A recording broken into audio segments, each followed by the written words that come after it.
other? Hollywood Times Live. Tonight, Valerie Milano interviews filmmaker Samantha Wishman and film subject rescuer Monda Wooten in their project, Free Puppies.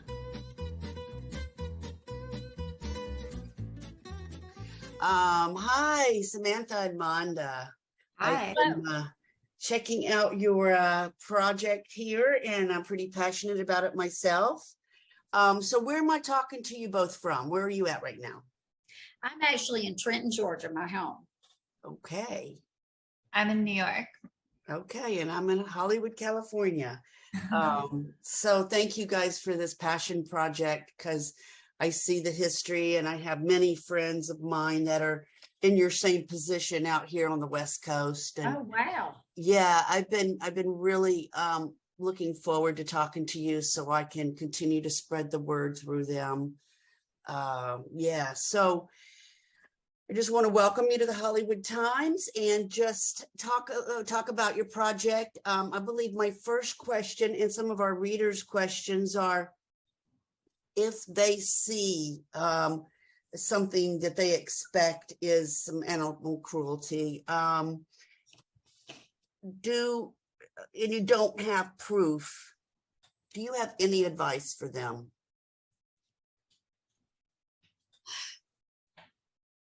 You think you see it, but you don't have proof. I guess at that point, you just have to keep watching, maybe talk to some of the neighbors. You know, I do deal with some cruelty, but thank goodness, most of mine, I think, is geared more towards, it may be cruelty, considered cruelty, but it's due to neglect, ignorance, for lack of a better word, lack of education, sometimes lack of resources. So I think most of what I deal with is a little bit different than that. I do live in the rural South, and I do know there's pit bull fighting, you know, things like that. I know of it. I have called the agriculture department in a couple of times when I've suspected, you know, stuff like that. And normally, if it's a real severe thing, like considered like pit bull fighting, normally you can get someone involved, you know, at a higher level than your local police department or sheriff's department, because they're trained to handle stuff like that, and normally they'll respond to serious situations like that. Yeah, you just talked about a couple of places to reach out to, if you know, not just the neighbors, but, and I get that, and that's very, you know, that's very important. And you mentioned also some places that you can go to report it. If you see any kind of cruelty or neglect. Can you say those again? Maybe you can name them. The agriculture department's really good, especially here in the South, because they're real involved, you know, real hands-on, because we have a lot of farms and stuff. And so I have had really, really good response from the agriculture department. And then the National Humane Society, if you can get with them, you normally have to go through a few steps. Like you have to get your local authorities involved, and then they kind of welcome them in. They don't like to just storm into your community. They like to be invited. And so they're pretty good, but you know, they're like everybody else. They're so slammed with cases that they kind of have to prioritize. And so a lot of the times, you know, people like myself, we try to deal with these individual cases, you know, on an individual basis. And we try to make it, you know, a difference that way. If someone is out there, I mean, do you recommend, well, obviously, if they're scared to report because they don't want to be involved, I guess they could do it anonymously. Have you heard of any cases like that? Well, I get calls occasionally, and people will say, like most recently, I had this school bus driver that called me, and she picks this child up, and she says there's a dog that's on the end of a chain. She thinks that she says, I know it's not being fed, it's not being watered, it's getting skinnier by the day. It's just horrible. And I said, okay, well then, where is it at? I'm going to go over there and talk to him. And she's like, oh, but no, you can't do that because, I would be the only one that would see that dog because of the way that I have to turn my bus around. And I'm like, well, don't call me up and then tie my hands. And so I have to just tell people at times, if they call me, I say, look, you've got to understand, in order to make a difference, somebody's got to come forward. I mean, can you lay, and I lay it on the line sometimes, and I'll say, can you lay down and sleep at night knowing that's happening? Can you really be okay with yourself? Because if you can, I can, because I don't even know where it's at this point in time. And as long as I don't know where it's at, I mean, I hate to say that, but there's so much going on out there that if I don't know it and don't know where it's at, if I don't, know the specifics, then I can't worry about it. I've got too many others that I do know about that I can worry about. What actually got you so involved in rescues and is your family a part of that? I know I don't know if it was your child, but can you talk about that a little bit? Well, my son definitely was the leader in it. Him wanting a little black puppy when he was a little boy. And I went to a puppy mill to buy a puppy. That's just what I thought you did. And see, so I was ignorant to a point at that time. I was just ignorant.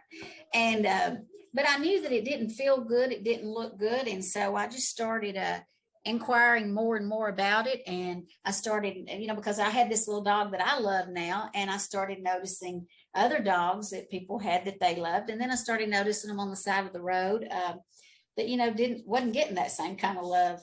And so I started out pretty much in my neighborhood.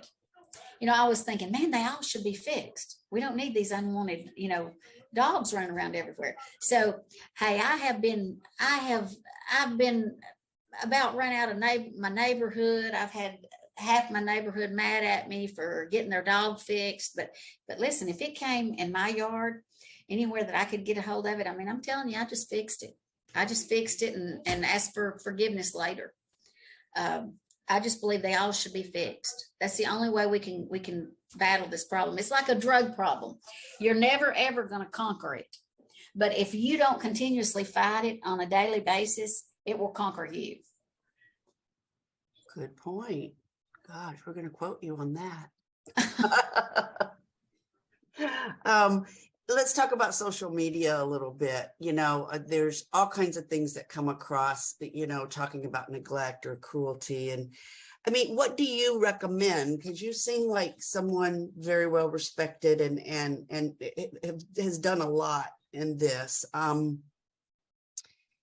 Should we respond? I mean, can you give us an idea as just a regular human being that loves animals? And you see something on social media, whether it be Facebook or all those things, you don't want to scare these people off, but you also kind of want to report them. Have you ever found this to be the case? Well, let me tell you this. I'm one of those people, I just think, if you wait on everybody else to do everything, it'll never happen. I have went to many homes and probably put myself in dangerous situations. My husband has told me before that I have, but I just go out there and face it head on. I went to a hoarding situation a couple of days ago, and I went to the home. I knocked on the door. I have a big transport van because I do a transport to a low-cost spay neuter clinic every week. So I have a big van, and it's got the Dade County Pet Project on it. So, this big van pulls up and it's got this writing on it. You're thinking, who is this? What is this? And I just walked up on the door and called the lady outside, and there's animals everywhere. And we already know this is a horrible, horrible situation. And so I just tell the lady, look, I'm with the Dade County Pet Project. I'm not here to load all your animals up. That's our last option, which in all honesty, and I don't know if I should tell this or not, but in all honesty, I couldn't have loaded her animals up and taken them away from her if I'd wanted to, but she didn't know that.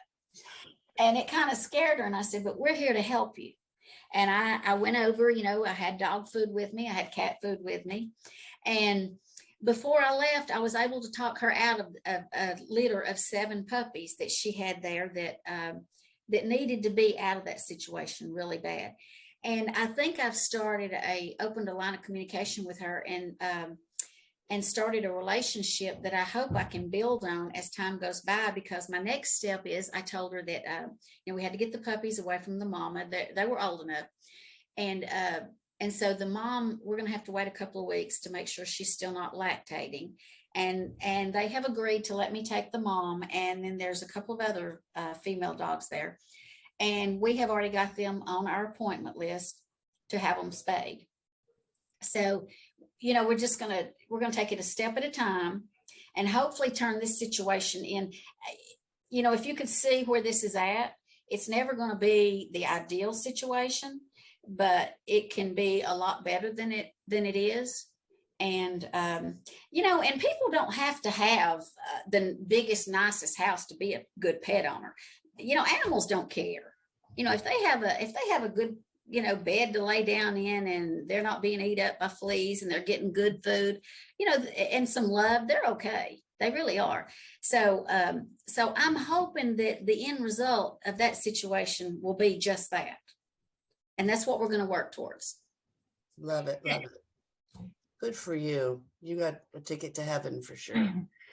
We saw it all the time. It was I think one of the things that we saw in the film that we were so inspired by was just a lot of the areas don't have, kind of the infrastructure or the public services where people could call, if they see something wrong, or if there's a dog that needs help, they call these women, they call Monda, they call other rescuers down there, and they've created an incredible network and are, handled all these situations with so much empathy and with so much concern for the dog and respect for the people.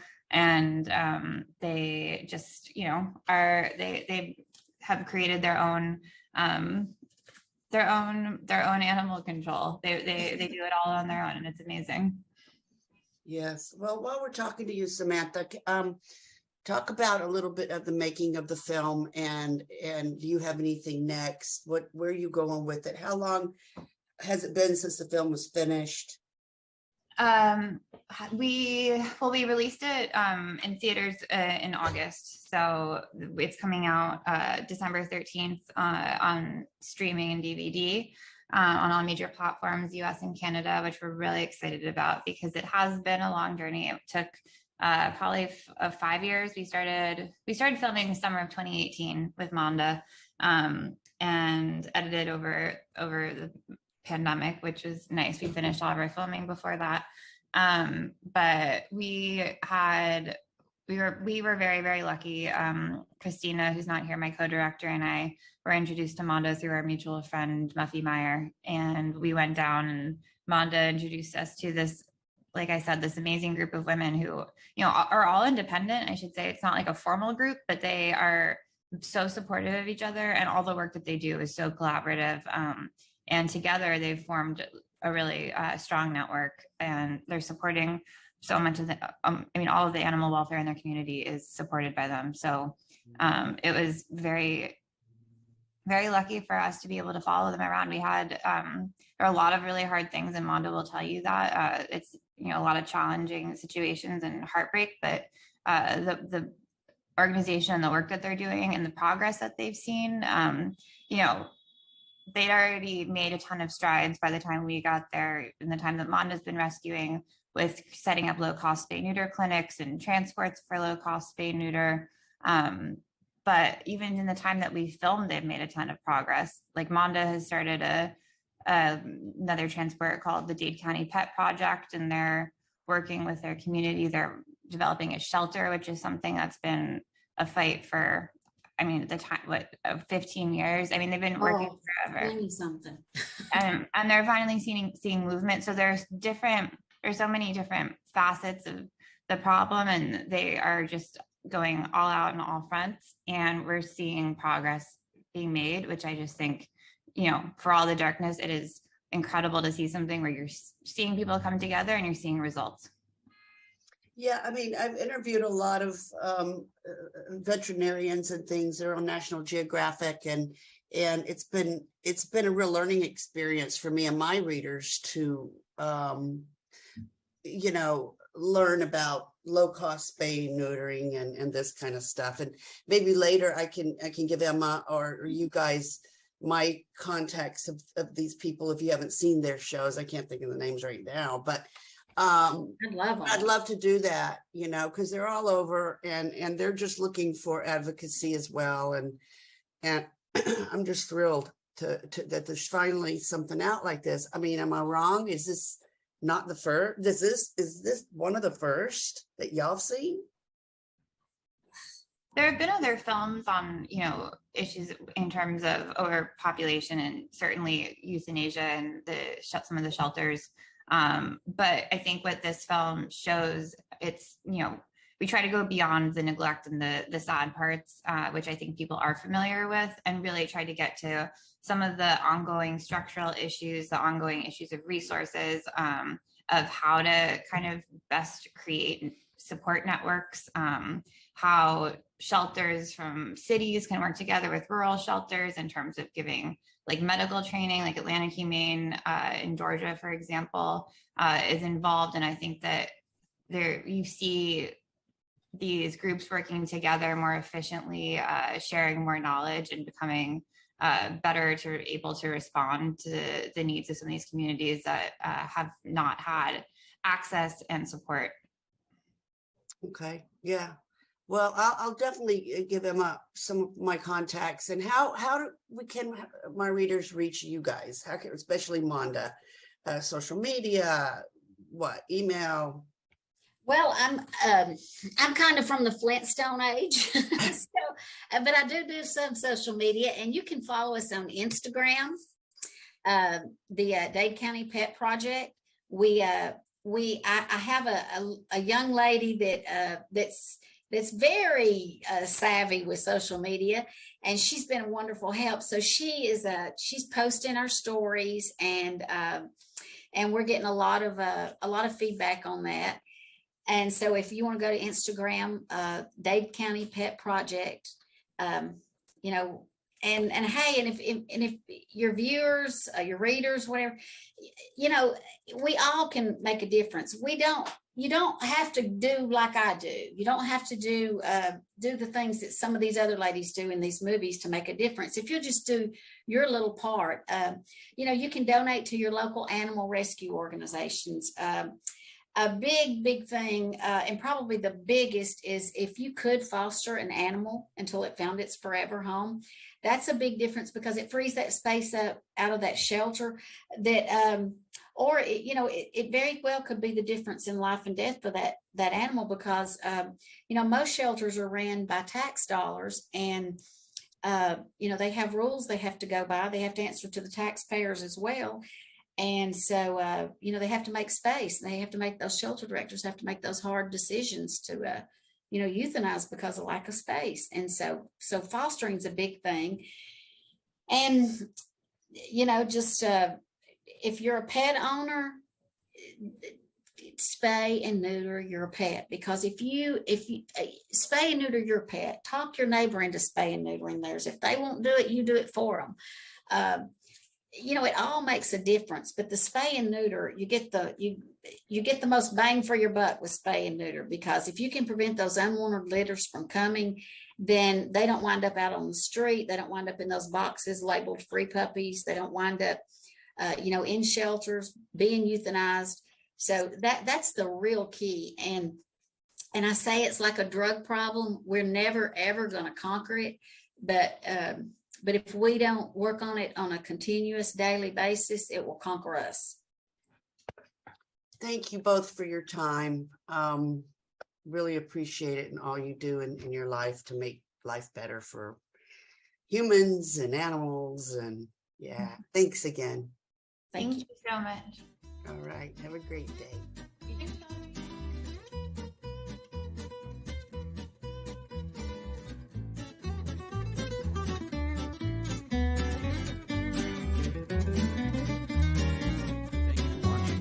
Suggest you subscribe to this channel for the next Hollywood Times Live.